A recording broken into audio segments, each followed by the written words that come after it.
Hello, friends. It's Katie back with another episode of my vlog. And of course, it's Sunday, so it's time for a Cinema Club Sunday Roundup. And it's October and it's feeling spooky around here. So I've got 5 horror and Halloween related things to review this week. Right at the top, we watched the brand new Halloween film, Halloween Kills, last night.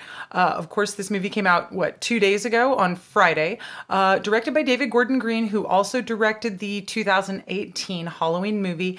This movie is a direct sequel to that one. And I think in kind of the timeline of the franchise, the way they're treating this new one is like Halloween, the original from 1978 happened, and then we just sort of skip all the way to Halloween 2018.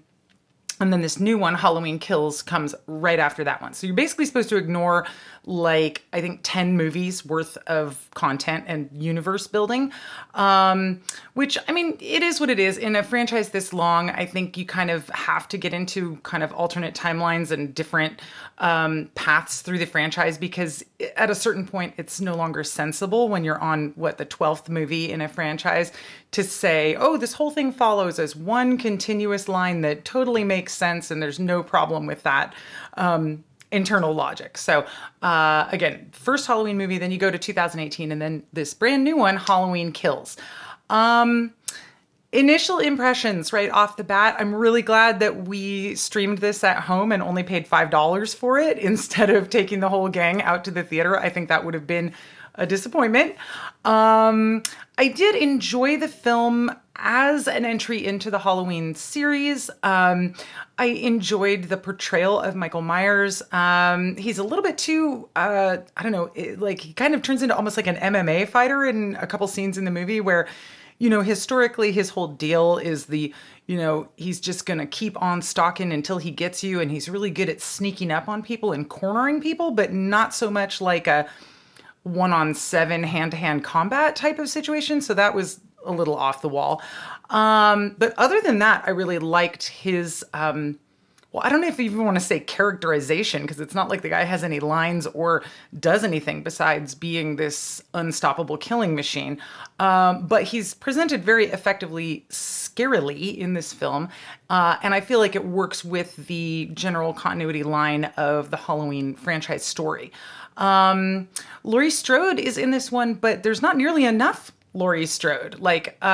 She's kind of the reason why I wanted to watch this movie. I love Jamie Lee Curtis. I follow her on Instagram. I've been getting hyped for the movie because of her posts on Instagram. And she's barely in this film, and her character's pretty weak in this film. It does start right where the last one left off. So she's been stabbed. And then her daughter and granddaughter take her to the hospital for treatment. And then she's basically bedridden for most of the movie. She can't really do much except yell at people and get mad about stuff. So her character in this film is pretty disappointing. There are very cool kills, cool special effects, very cool music. And I loved the gay couple, Big John and Little John. They were fantastic. And the whole scene that takes place at their house is probably my favorite part of the movie. I also really like they did a nod to Halloween 3 with the silver shamrock masks, the witch, the skull, and the pumpkin head mask. So that was great. But now I just told you guys everything that was good about this movie. And basically, other than those things I just said, this movie kind of sucked. There's all these stupid flashbacks to the 1978 movie where they've there's parts where they're actually using footage from the 1978 movie. And then most of it is new footage that's supposed to be part of the story from the original Halloween movie. So they've got a fake guy playing Dr. Loomis. And as soon as he's on screen, Henry is oh, fake Loomis, no. Because of course, watching Donald Pleasance chew up the scenery as Dr. Loomis is half the reason to watch the original, because he's so good. So it's you can't just stick a fake Loomis into your movie is kind of the thinking around here. And they didn't do a good job with the fake Loomis or with any of the flashbacks into the 1978 timeline. And they felt totally unnecessary for the movie. So it was why did you guys bother to make this part of the movie that doesn't fit with the narrative of your own movie very well, but it also doesn't effectively, I guess, retcon stuff backwards into the older movie. I kind of disagree with doing that anyhow, just because that's already happened. Like, that movie exists. You can't go back and say, oh, well, all these other things happened also. But my real objection here is it just doesn't work stylistically in this movie. They try to do the flashback and make it feel like 1978, and it's like the actors that they've got, whoever's doing the set dressing, whatever, it's like they just don't have the magic touch that makes it feel like it's really a vintage piece. I feel like Stranger Things did that. They captured that feeling of the 80s. They had it for their retro feel on their show, and they did such a good job that a whole bunch of other franchises and media operations have also been like, oh, cool, we can like hit that nostalgia factor and, make people get all kind of gooey and warm about it. And it just doesn't work. You have to get it right if you're going to do it, And I kind of feel like a person who's complaining about like, historical inaccuracies in like ball gowns from like, Regency era, period drama.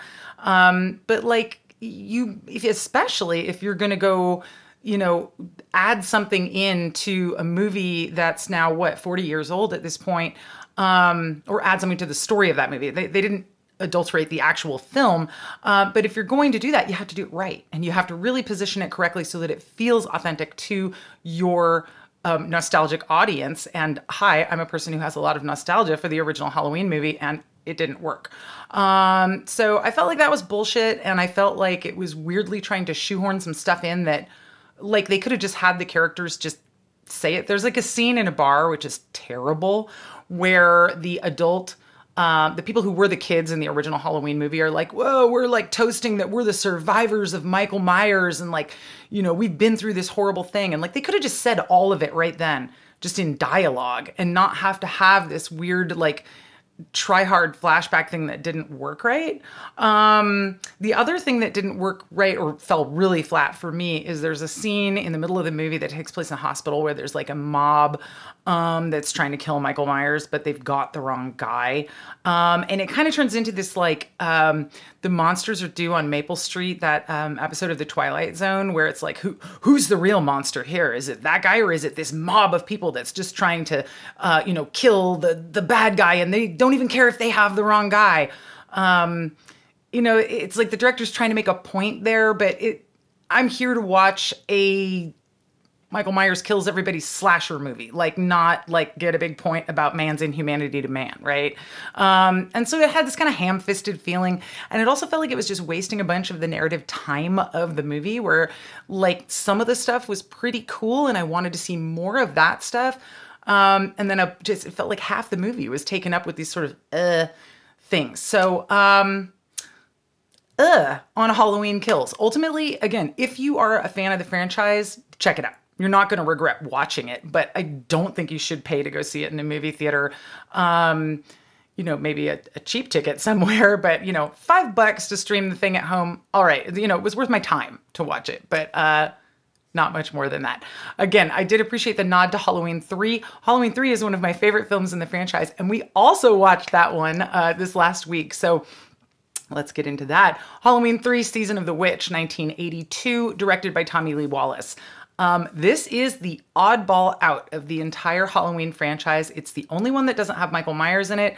And it didn't do well when it first came out because of that, because people, they saw Halloween 2, and then they were like, all right, Halloween 3, give me more.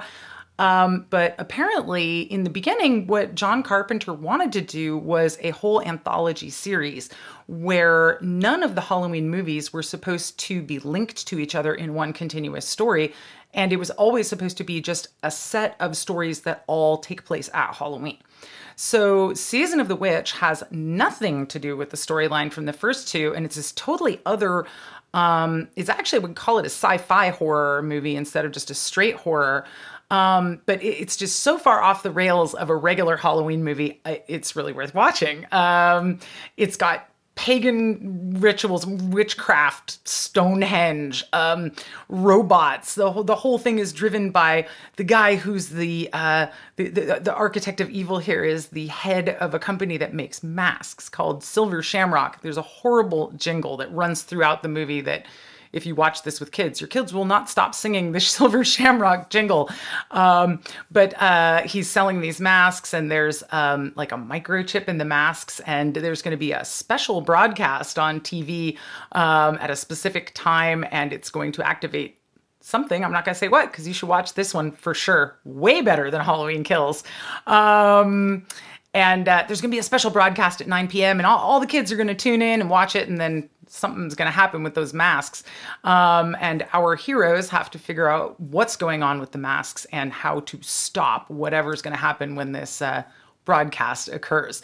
It's goofy. It definitely has some pretty big plot holes in it, but you got to kind of look past those sometimes with these things. The biggest one is like they're going to broadcast this nationwide at 9 p.m., but it's like we have time zones. The Mask Factory is in California, so what time does the thing air in New York? I'm not sure. Never explained in the movie. But it's a totally fun entry into the Halloween franchise that is, again, not in the Halloween franchise, but then you have kind of like visual shout outs to it in the newer Halloween movies. So even if you're like, well, if there's no Michael Myers, I don't even want to watch it. I would say watch Halloween 3 if you're a fan of the series, because it's going to give you a few little nuggets that you're going to pick up on in the later films. Plus, I just think it's worth watching. It's really fun and definitely, I think, the weirdest one out of all of them. That said, let's talk about something that is totally seasonally appropriate, but not part of the Halloween franchise and not even that scary, and totally something that you can watch with the littlest of little kids. I just recommended it for my 4-year-old nephew. Over the Garden Wall, 2014 Cartoon Network miniseries, I guess you'd call it, created by Patrick McHale, who did a lot of work on Adventure Time. So it has some aesthetic similarities to Adventure Time, but they kind of end there. This is a fantastic adventure fantasy cartoon. It is a series that's 10 episodes long, but each episode is only 10 minutes. So you can watch them all 10 in a row. That's what we do every year. Just watch it as a movie. And it's incredible. It's totally charming. It is a story about two brothers who, I guess they're half brothers, who find themselves lost in the unknown, and they're trying to get home. The voice acting is like Christopher Lloyd, Tim Curry, John Cleese, Elijah Wood plays one of the brothers. It's fantastic.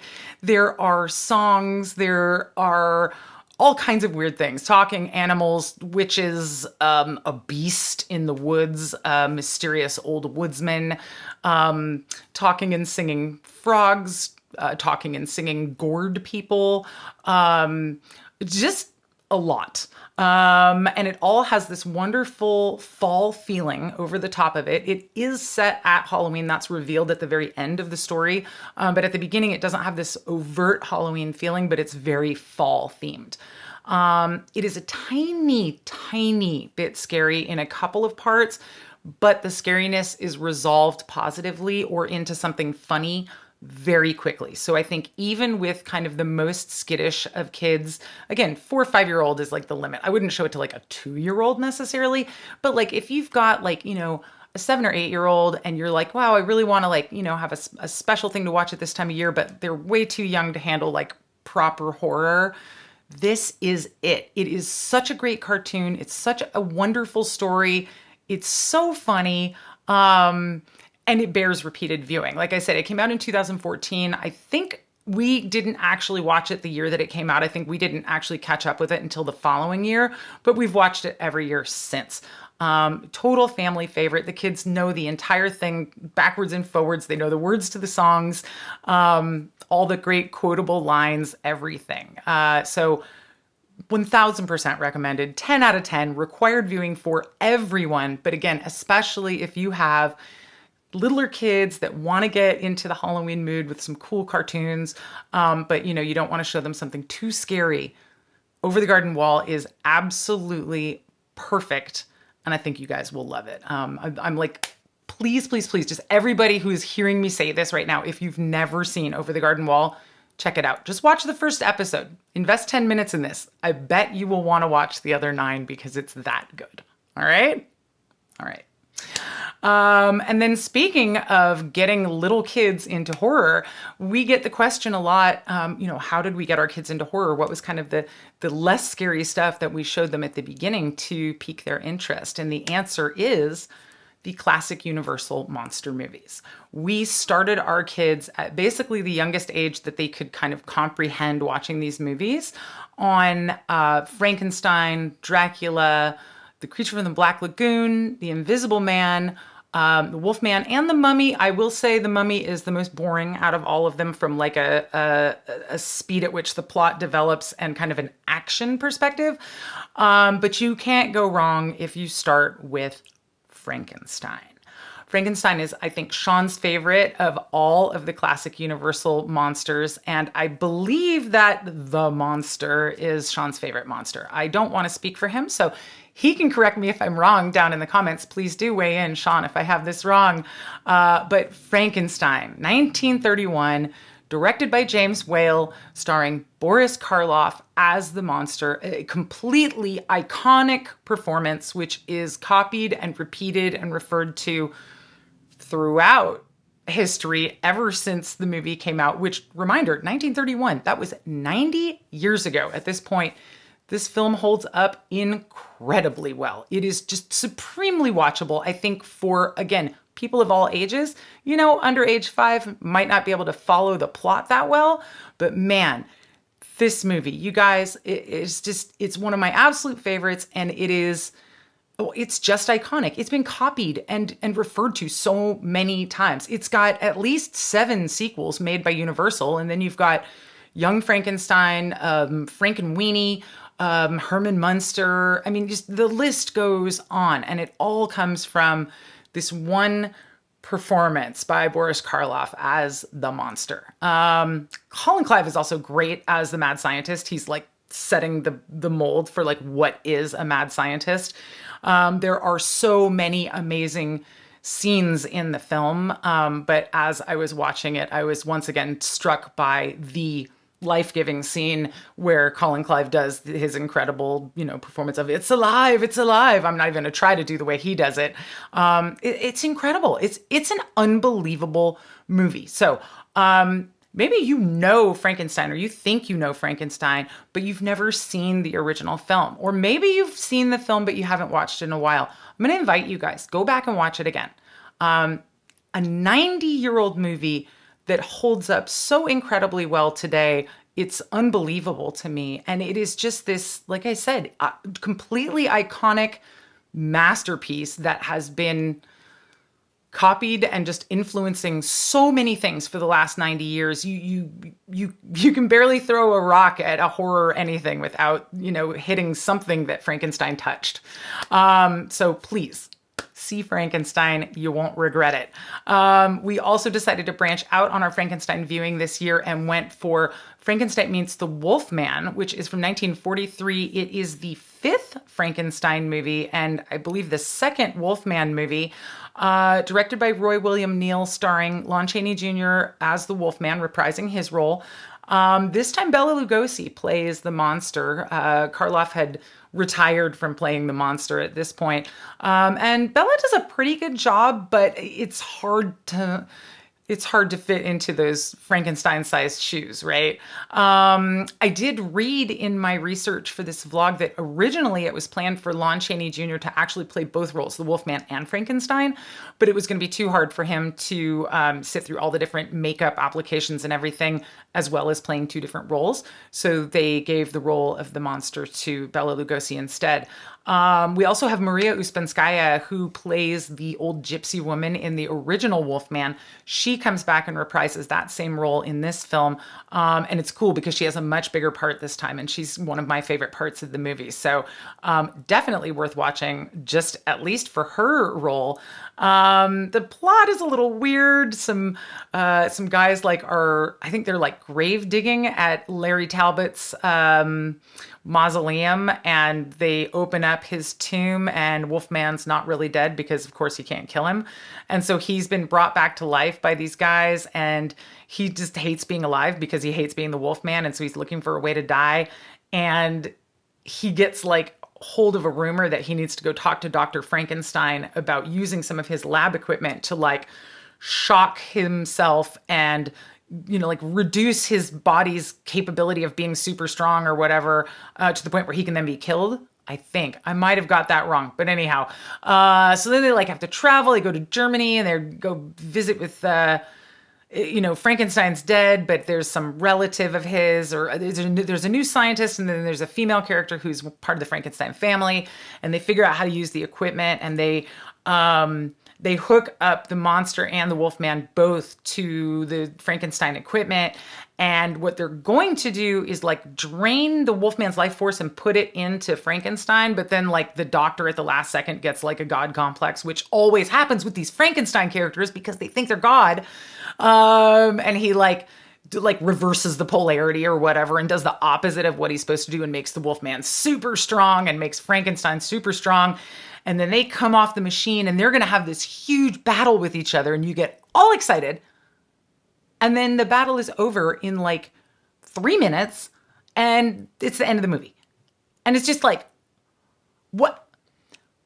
Now hang on. I mean, he met the Wolfman, but like when you hear like Frankenstein meets the Wolfman, like there's going to be a cool battle, and there's so much potential for this battle, and then it's just over so fast. And I'm sorry I told you guys the end of the movie, but man, it's such a letdown at the end of the movie, and it's a fun movie otherwise. And the battle looks like it's going to be so great, and then it's just like, whoosh, it's over. So that was my complaint about that. But other than that, Frankenstein Meets the Wolfman was really, really fun. If you're into the kind of sideways Universal monster movies, maybe the Universal Monsters Extended Universe, is that what you'd call it? The like Abbott and Costello Meet Frankenstein, Abbott and Costello Meet the Wolfman, those ones are really, really fantastic. We might get to some of those later this month. We also, as I have said before, just a reminder, have a Kickstarter running right now for Sean's Halloween book. And on our Kickstarter page, which I will link down below, there is a calendar for the whole month, and it includes our 31 suggested Halloween movies watch list. So if you're looking for more suggestions of things to watch this month, please hit that link, check out the Kickstarter, and look at that calendar because it will have 31 movie suggestions, also 31 drawing prompts if you'd like to get your art on, and 31 Halloween seasonal activities that you could choose to partake in, such as going to a pumpkin patch, or making tissue paper ghosts, or cleaning up your neighborhood. That was one of them. I thought that was great that Sean put that on there. Anyhow, check out the Kickstarter for more info about that stuff. And as usual, please let me know what you guys have been watching. And if you saw the new Halloween movie, what did you guys think of it? I want to know. So please let me know down in the comments below. I read all of them. I appreciate all of them. I appreciate all of you. Thanks for watching. I'll be back in a few more days. Until then, stay safe out there and take care.